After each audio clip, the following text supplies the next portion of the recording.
These charred remains are what's left of what once was someone's home.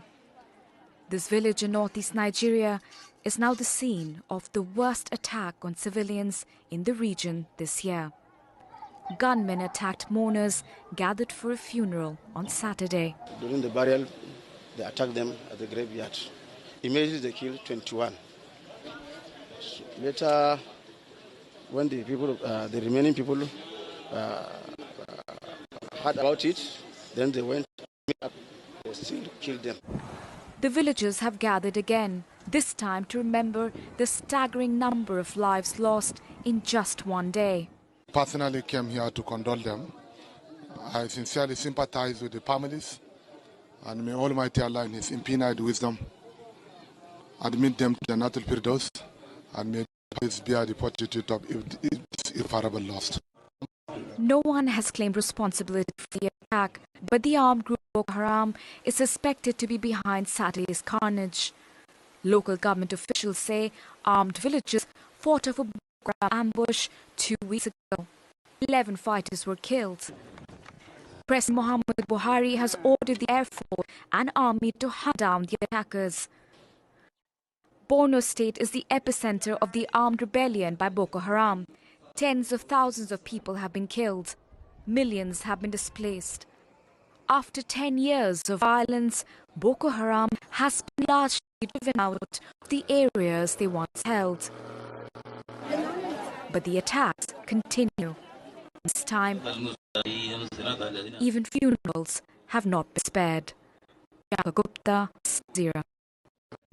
Well, Ahmed Idris joins us now from Kaduna in northwestern Nigeria. And Ahmed, the military has been ordered to hunt down the perpetrators, but do we know yet who was responsible for this attack?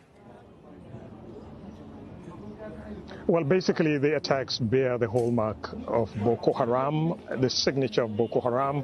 And, of course, a lot of people think it's the Shekau faction of Boko Haram. This is because largely the ISIL-affiliated wing of Boko Haram is actually targeting mainly security forces and government officials in the region. And from time to time, we saw them kidnapping people for ransom.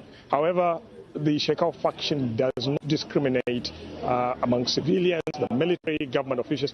Everybody is in its crosshairs. So a lot of people believe that it's a Shekau faction of Boko Haram that carried out this attack, but it could also be the ISIL faction.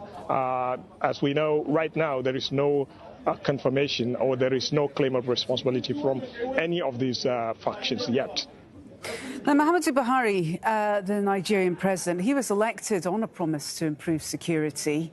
He's now asking the armed forces to go after the perpetrators of this attack. But is his strategy working? Well, to a large extent, the security forces will tell you that, yes, the strategy is working.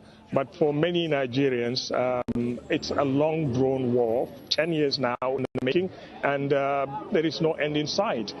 From time to time, although you can say Boko Haram has largely lost its territory, it was so prior to Buhari got elected in 2015, but they still remain a very dangerous organization, a very potent force.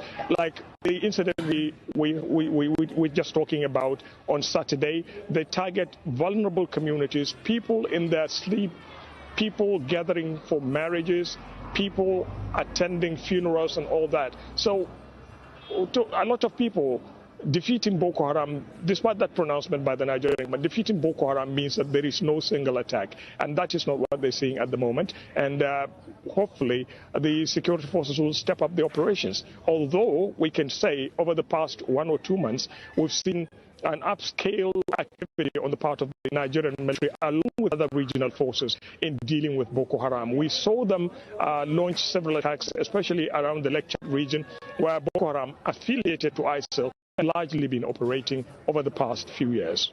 OK, Ahmed Idris, thanks very much for bringing us the very latest there. Ahmed Idris joining us from northwestern